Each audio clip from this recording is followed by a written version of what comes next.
3-5 번부터 다시 보도록 할게요.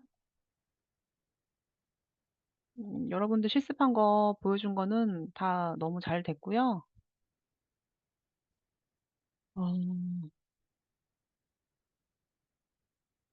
아까 요것도 물어보긴 했는데 요 작업을 할 때는요. 예를 들어서 내가 인제 이 부분을 카피를 하고 싶어요. 그러면 도장 툴로 여기 지금 이 부분을 그냥 누르면 안 되고 제가 Alt 키 눌러서 복제를 할 건데 브러쉬는 좀 부드러운 걸로 해서 연결되는 부분이 또 끊어지지 않도록 부드러운 걸로 했어요. 그럼 예를 들어서 내가 이 부분을 Alt 키를 누르고 복제를 했어요. 탁 클릭했어요.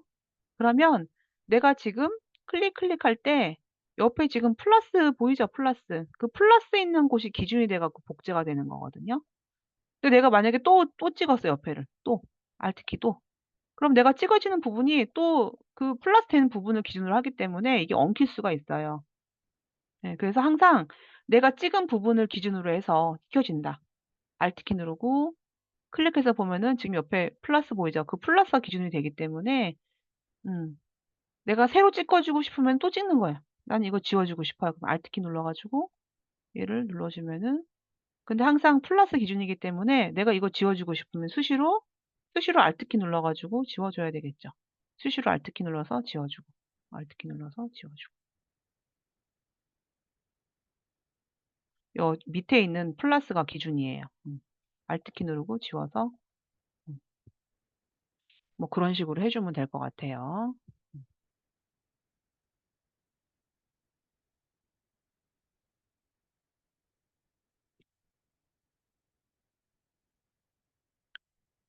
3-5번 꺼내서 자 지금 보여지는 이 사진은 색이 굉장히 어둡게 나왔어요. 그래서 우리 그 팔레트에 보면은 그 조정 레이어라고 있어요. 사실은 이 기능이 어디 있냐면은 이미지의 조정에 보면은 뭐 명도 대비부터 쫙 있어요. 근데 인제 이게 왜 있느냐. 자 해 볼게요. 자 명도 대비를 가지고 제가 이 화일을 밝게 바꿨어요. 확인. 그러면 수정하기가 어떤 과정을 막 거쳐 지나가면 이 화일을 또 수정하기가 힘들어. 다시 복구해 주고 싶거든요. 물론 히스토리가 있긴 하지만. 근데 이게 아니고 이거는 뭐냐. 아까 했었던 명도 대비를 눌러 볼게요. 그럼 이 자체에서 내가 명도나 뭐 대비 이런 걸 할 수가 있기 때문에 언제든지 수정이 가능한 거야. 요 색조에 대한 레이어는. 그럼 더블 클릭해 가지고 언제든지 다시 또 수정해 줄 수가 있어요. 명도 대비. 요 앞에 더블 클릭해서 언제든지 수정할 수 있기 때문에 내가 여기서 그냥 바로 해 주느냐, 이미지에 조정해서 바로 해 주느냐 아니면 이 조정 레이어를 통해서 조정 레이어에 레이어가 있기 때문에 언제든 수정 가능한지 뭐 고런 것들에 대한 거고요. 요 마스크라는 거는 이미지 자체에 하나의 인제 음 빈 레이어지만 이 자체에 블랙과 화이트로 또 보정할 수 있거든요. 이 마스크는 인제 앞으로 계속 할 거니까 요거는 일단 넘어가도록 할게요. 3-6-1 번.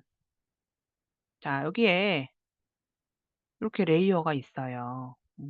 근데 이 레이어에다가 제가 이번에는 마스크를 씌워 볼게요. 아까 봤었던 그 마스크. 하단 부분에 이렇게 레이어 마스크라고 해 가지고 이걸 탁 클릭을 해 주면 아까 봤던 것처럼 뭐가 좀 하나가 들어갔어요. 근데 이건 지금 뭐냐면은 이 마스크는 블랙과 화이트 자 제가 이 블랙으로 브러쉬를 한번 브러쉬 사이즈 좀 키워서 해 볼게요. 자 블랙이 들어간 부분은 투명하게 돼요. 자 반대로 흰색으로 칠을 해 주면은 오히려 복구가 되죠. 그럼 어떤 방법이 있느냐? 어 그럼 블랙으로 부드러운 걸로 크기가 좀 큰 걸로 해 가지고 얘를 자연스럽게 지워 주면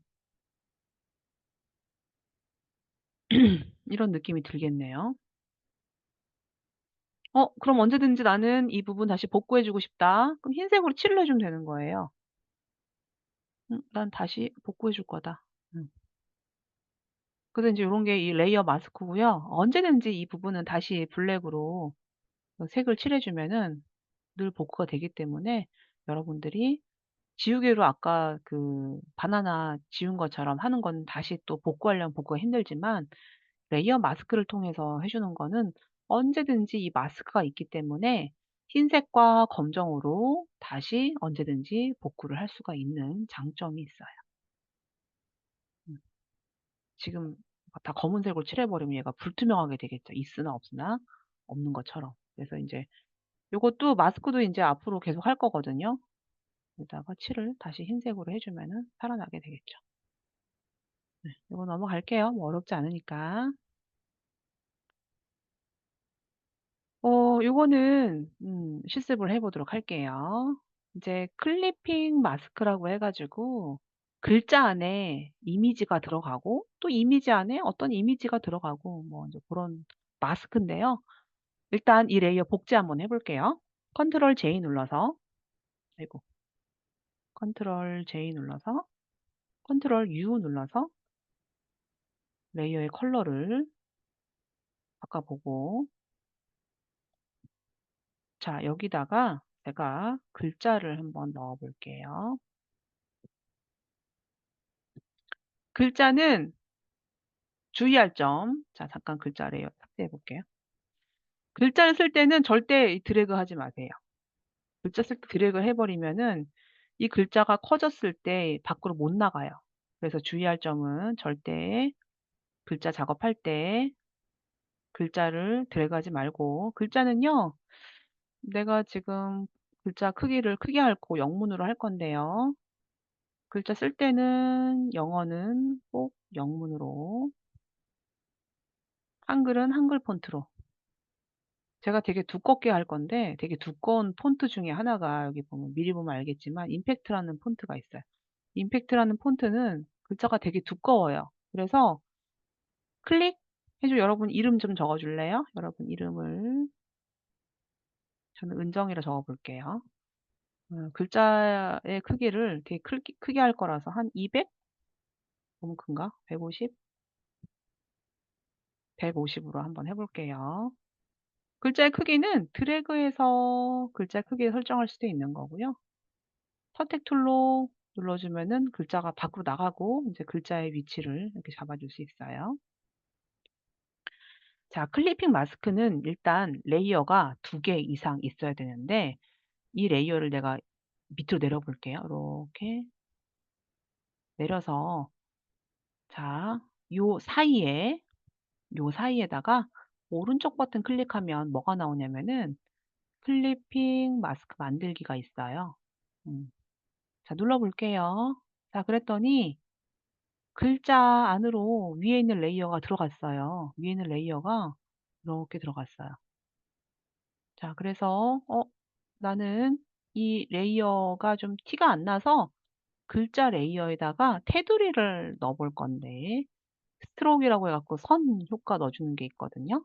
근데 잘 보이라고 화이트로 설정을 해 주고 크기를 뭐 여러분들 마음에 드는 걸로 골라 주는데 이 선의 위치를 안쪽으로 할 거냐 중앙으로 할 거냐 아웃사이드 바깥으로 할 거냐 물어보는 게 있고요.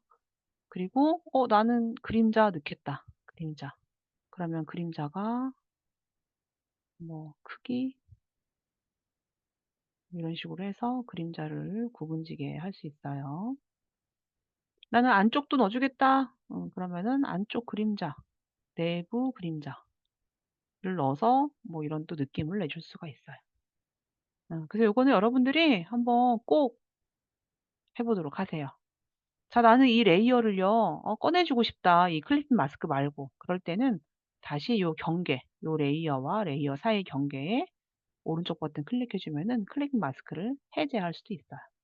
다시 클리핑 마스크를 만들어 줄 수도 있고요. 그리고 이 이미지는 글자 안에 들어가 있기 때문에 언제든지 여러분들이 활용하고 싶은 걸로 응용해 줘도 되니까 자유롭게 활용해서 저장을 해 보도록 할게요. 반만 할까요?